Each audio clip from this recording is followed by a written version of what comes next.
Hey everybody! For today's Jolly Lark, we've got Hive bases on the table. We've got all of our stuff set out here. We've got our trusty hobby knife, and the core Hive texture comes from this louvered hexagonal kind of light cover. I'll put a link to that down below.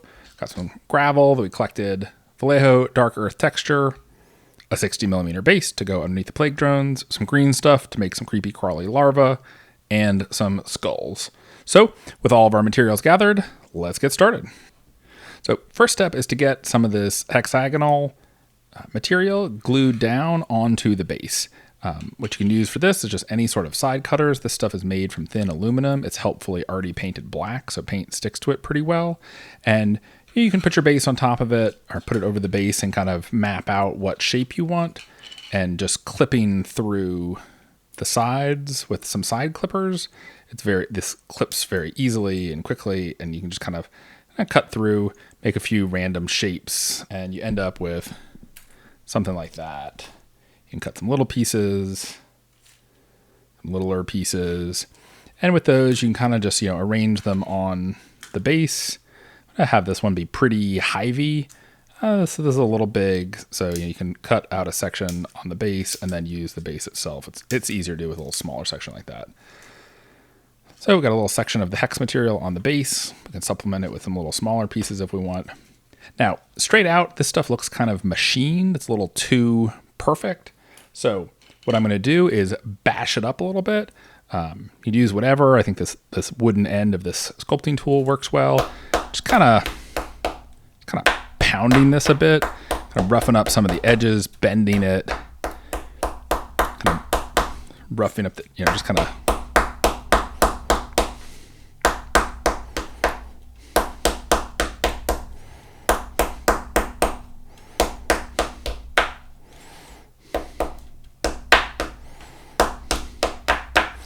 clearly not an exact science, but that helps to just give it some more irregular edges and remove some of that machined perfectness. You can also kind of give it a little squeeze so that some of them are a little more open and some of them are a little closed. Just kind of giving that a little bit more organic look. And what I want to do is put this down with hot glue. This will have the dual purpose of sticking it down nicely on kind of a weird surface, and also the blobby hot glue makes for a nice kind of gloopy, muddy, mud wasp sort of texture on the outside. So I've got my glue gun heated up. Just be careful of that hot glue end. I'm just going to kind of make some spirally circles on the base. And then while the glue is still soft, press down that beat up hive segment. While you've got your hot glue gun out, what I like to do is go in and kind of add a little bit along the edges to kind of blend the metal material into the base. Be careful, this glue is hot, the metal tip is hot. And then to make the hive look like it's kind of come alive and is in use, I'll usually go in, and hot glue is, you can almost use it like a sculpting material. I go in and just kind of at random fill up a few of the cells of the hive with hot glue. That'll make the hive look a little more, lived in, like there's some pupa living in there, like that cell is still in process. So you end up with something like that. You'd be a little careful of these stringy things. We can clean those up in a bit. But that puts the hive material down on the base. If you wanted, you could add some little smaller bits or make these bases up out of smaller pieces. That's cool too. This is also a good time while you've got the hot glue gun out to add a couple little, if you want some little rocky decorations to break up, to add a little more texture. Hot glue is good for getting irregular surfaces to stick together. So it's great for like rocks and pebbles and stuff. Just kind of press that in among the edges.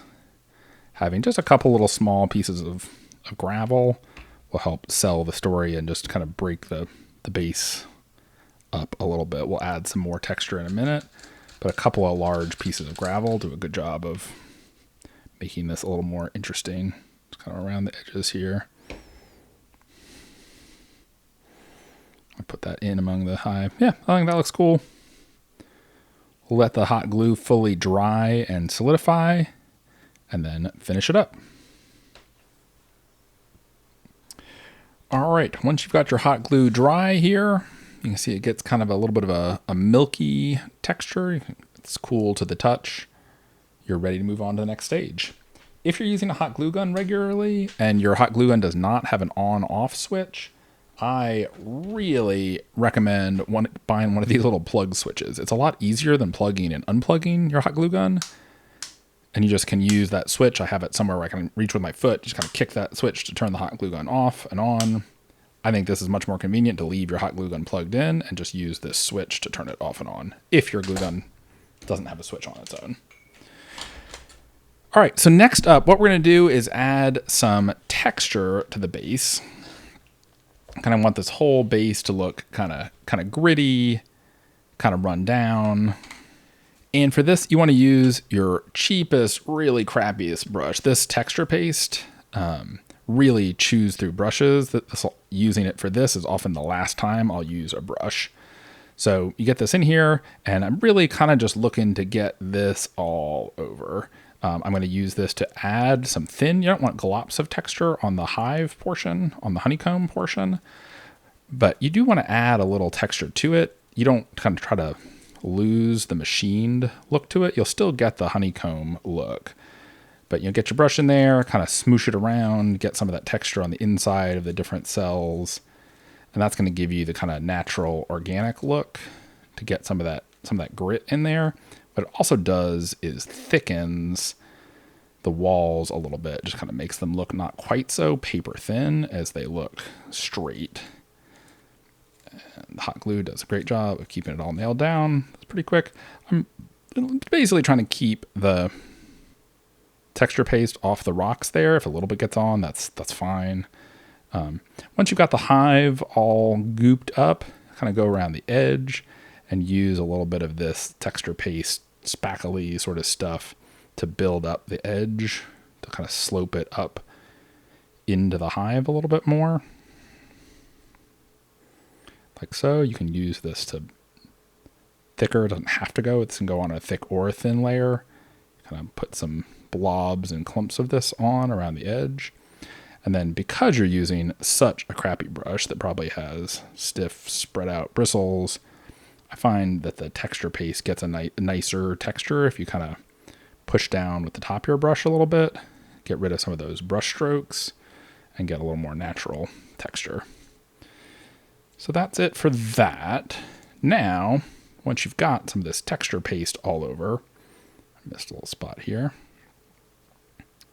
While this is still wet, I'm going to grab some of the skulls that I've clipped off the sprue. These are from the Games Workshop Skulls set.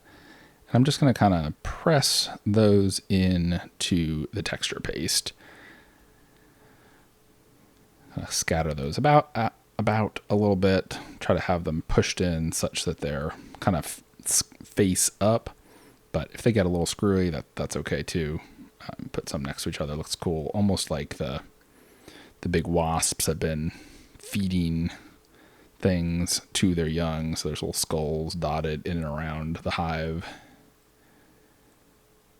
Gets a little mucked up. It'll still paint up okay. Kind of this one's rolled around a little bit in the paste. And then as the paste solidifies, that'll be a solid enough bond to keep it stuck in there. These can look good if they're in pairs or triples. Sometimes can look better than if they're just on their own. So that's there. Then while the texture paste is drying, we're going to make the larva by mixing up a little bit of green stuff. Make sure to add some water to your hands. It won't soak into the green stuff, but it'll keep it from sticking to your fingers, and just knead that until it's an even green color. Once you've got a nice little ball of green stuff, just to make the little larva coming out of the hive, just going to roll that into a little tube. I really like working on palette paper for this. I did a review of palette paper the other day. It's really handy stuff. It's got a little bit of a plasticized coating that it feels like the green stuff doesn't stick that well to it. I find it's a good surface for working on stuff, and it's always clean. You just tear off any sheet when you need it. So I'm just chopping up my tube of green stuff with the back of a hobby knife. Each one of these little segments is going to become a little larva coming out of the hive, and just pop those little suckers in. You can use the back of the knife. I'm not using the blade, but I'm using the back of the X-Acto knife here to add some little segments in my larva worm. And then once you've got some little segments rolled, just pop it on in. That little guy looks so happy. It's coming out of the hive, ready to join the world. And you just shape it with your fingers. You kind of have it curving over a little bit. And once it's stuck in, you can use, again, the back, not the blade of the X-Acto knife, to just accentuate those segments a little bit. You can leave the segments off if you want. I think you'd still get a nice little wormy look. You could spend more time on it. But, for basing, I think it's nice to just kind of get them in there and not make it too much of a sculpting exercise. Make as many as you'd like. These are quick and easy to make. Both the green stuff and the texture paste, you really want to give it a good few hours or even overnight to dry before you paint it. Once the texture paste has fully dried, just grab a little dollar store emery board. I'm going to sand the sides of the base to get those back to smooth before priming and painting. We're starting out with a base coat of the Pro Acryl Light Umber. It's a great, just kind of neutral brown color. We're going to give it an all-over dry brush with my very, very favorite color in the world, Pro Acryl's Bright Ivory. Just a terrific, terrific color. Really makes things pop. This dry brushed over almost any color makes a good base coat for contrast paints. So just give that kind of a medium to light dry brush all over. You want to pick up the texture of the hive and all the gravel and stuff. And then we'll go back in and add more color to the base in a minute. Once you're done dry brushing, like so, you've got kind of a nice, just kind of bright khaki, kind of bright off-white all over. And then you can go back in and once that's dry, and add some contrast. So we're using the Citadel Basilicanum Gray on all the rocks and the skulls. And then once you've done that, grab a pot of Agrax Earthshade, and you can come in and put on some Agrax Earthshade on all of the kind of mud and dirt areas that are outside the hive itself. That'll increase the contrast from the hive texture against the ground around it. Pay extra attention to the areas where the hive meets the mud around it, and that's where you want the darkest shadows to be. For the larva, we're going to water down a little bit of gray and then wash that on top of their bodies. I'm using Pro Acryl here, but any old gray will do. And I'm showing you how I'm painting my bases, but the same idea for these hive bases, you could paint it whatever color you want. If you're using these for Tyranids, you can go wild with purples and whatever would match your army. I'm going to kind of go in for more natural looking bases to offset the bright colors of the bugs on top.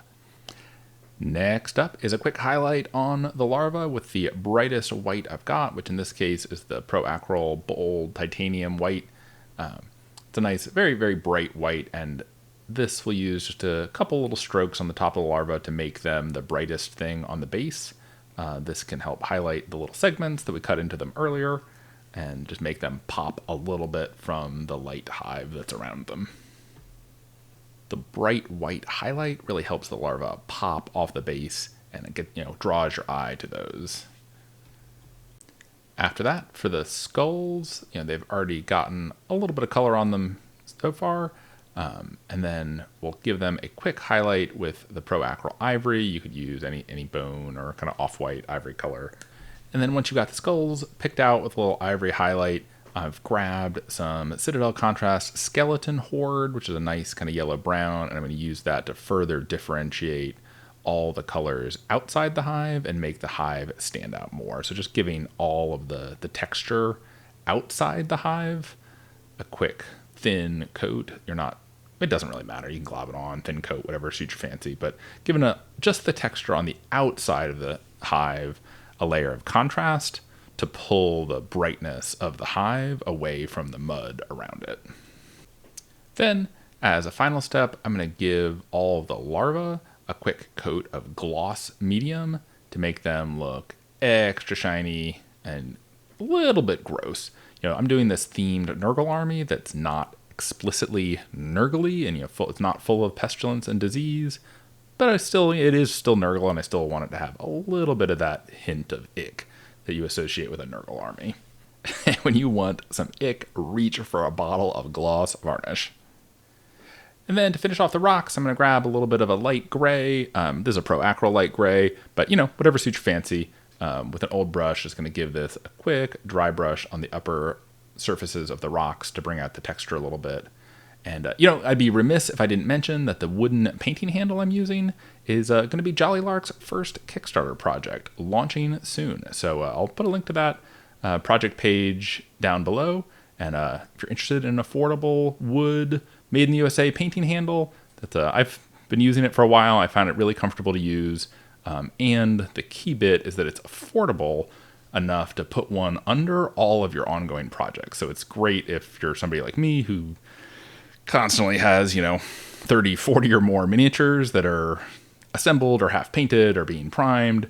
The goal with these wooden handles is to make them inexpensive enough that you can own a whole bunch of them and you're not having to swap your projects on and off handles and just kind of keep them all organized and at the ready. They fit up under the base, so it makes it easy to paint the edges, which I'm doing here with the Pro Acryl Light Umber. I generally don't agree with every base edge should be black any more than every picture frame should be black. Going to a museum, not all picture frames are black. I usually do the edge of the base in whatever the base coat of the base itself was. And there you go. You got a nice creepy-crawly base that was great for Nurgle plague drones. I think these would look terrific for a Tyranid army. Maybe some of the new Sylvaneth stuff that's got a lot of bugs in it. There's a lot of different uses for it out there. So if you have any questions and comments, as always, let me know down below. I'm always happy to answer questions about anything you see here or other hobby questions. And again, thanks so much for watching. Really appreciate all the likes and subscribes the channel's been getting. We're looking forward to more content, and we'll see you on our next Jolly Lark.